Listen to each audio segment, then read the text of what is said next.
Greetings, everybody. I hope that everyone is good this evening. So this evening we will be having a look at XRP Ripple. So without wasting any further time, let's get straight into the chart. So you guys know by now that we always start off our analysis on the monthly chart and then work our way down to the smaller charts, right? So keeping with that, I've got in front of me the monthly chart open, and the first thing that I can see on my end is the fact that we have this candlestick over here. It is a bearish candlestick with a small body and a somewhat long lower wick, right? And where that wick ends at this level, more or less, we have a whole lot of liquidity sitting at that level. And we know that in future, price needs to head down to that level to grab that liquidity, because as I've said in previous videos, that liquidity areas are areas that contain a lot of money, and the market at the end of the day will always go to where the money is, right? So the first thing that I'm going to do is just mark this level over here, because it is very much important. So just bear with me, guys. Let's see. Okay, there goes our level, right? There goes our level of liquidity, right? So what else do I see, or what else do we see on this particular chart that we should be paying close attention to? Another thing that is also very much important is the fact that we have a gap in this region, right? Gaps are very much similar to liquidity candlesticks in that they too are carrying a whole lot of liquidity where they actually are, right? So we can see here that at this level, that actually the gap has been filled, right?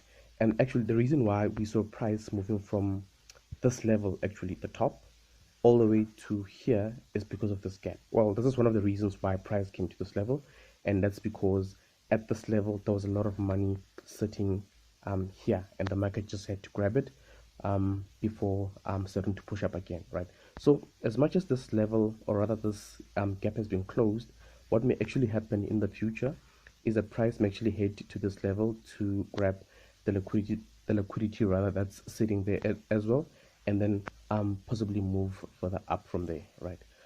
So what else do we see on this chart that we should be paying attention to? Let's see. So even above the fact that we have these two areas over here, we also have a very nice overextended M formation in this region, with the neckline being in this region, right? And we saw price breaking the neckline to the bottom, but we are yet to see it head back to the neckline to retest it, and then from there the expectation would be that price would move further down, and we would also look for further, or rather look for selling opportunities at this level, right, at this zone over here. And that is because when we have M structures, what we would love to see happen essentially is price to close below that neckline and then head back up to the neckline, and this is where we would look for further, or rather for selling opportunities, right? So this is then the anticipation at this point, right? So yeah, so the next thing that I'm going to do is just to mark that that neckline.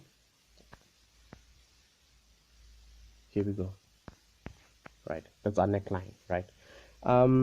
Another thing that is also very much important is the fact that the very same neckline is actually also a very strong level of resistance, and that is because if you look closely, we actually had a couple of touches at that level where we saw price touching here, touching there, and then in the future we might see price head back to the neckline, as I said, to touch it again, and that's when we might see price move further down, right?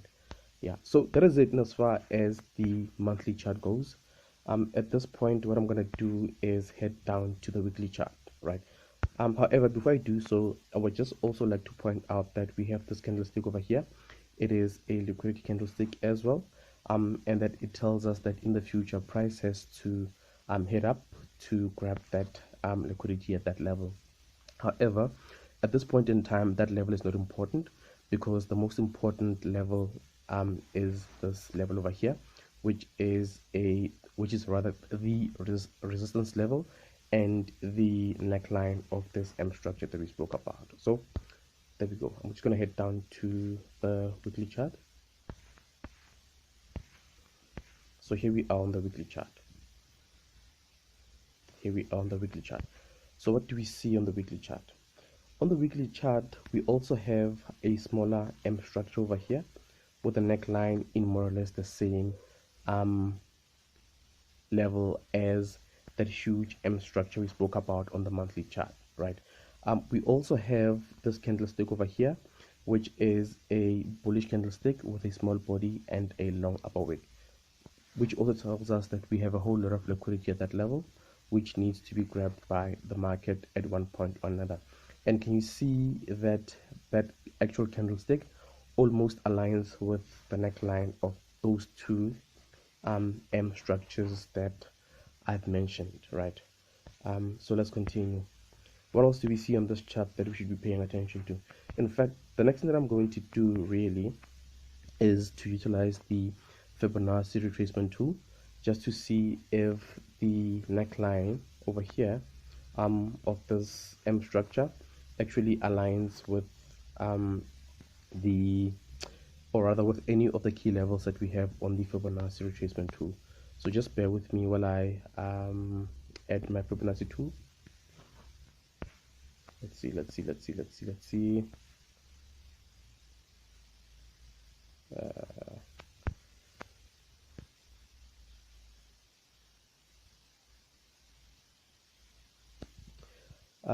Not sure if you guys can see that clearly, but it is clear that the neckline aligns with the 50% Fibonacci retracement level, which is at that level over here, which is at this level over here, right? And that's confluence in as far as selling goes, because as I said, we'd love to see price come back to this level, and we would look for selling opportunities there. So we have confluence. We have number one, the two M structures that we spoke about.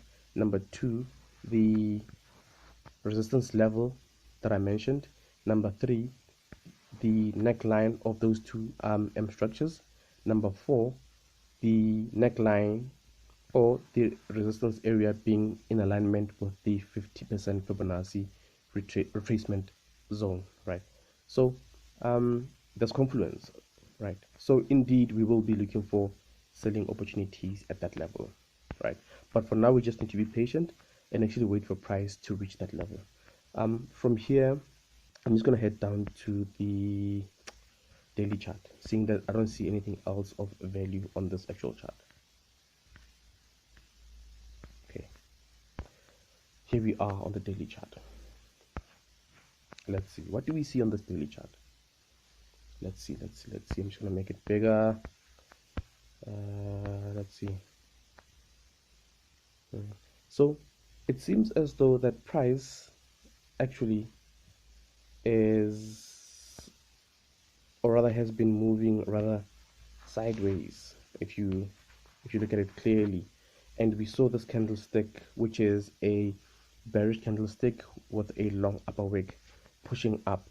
This entire move actually was a stop hunt, in my humble opinion. This entire candlestick, in my humble opinion, was a stop hunt. Why do I say so? That is because we actually have a very nice M structure over here, with the neckline being at this level, right? Price broke the neckline to the bottom and then went up again to retest this neckline. So we would have looked for selling opportunities at this point, right? So we know by now also that when it comes to M structures, a lot of traders and investors sell on that second leg of that M structure, and they put their stop losses just above that structure. So that is why we saw this candlestick actually pushing to that level over there, right? And that's because, as I said, there was a whole lot of capital actually sitting at this point, which was triggered by this particular candlestick, right? Yeah, so let's continue. So what else do we see? So as much as we had that smaller M structure over here, right, with a neckline there, we would have also looked for selling opportunities at this point. And that is because when it comes to, as I said, M structures, ideally would love to see price break the neckline to the bottom, head back up to retest the neckline, and then push further down. However, because of this stop hunt, chances are we would have been taken out at this level, right? But this is where I usually say that money management and discipline come in, right? There's nothing wrong with losing trades, right? Because, okay,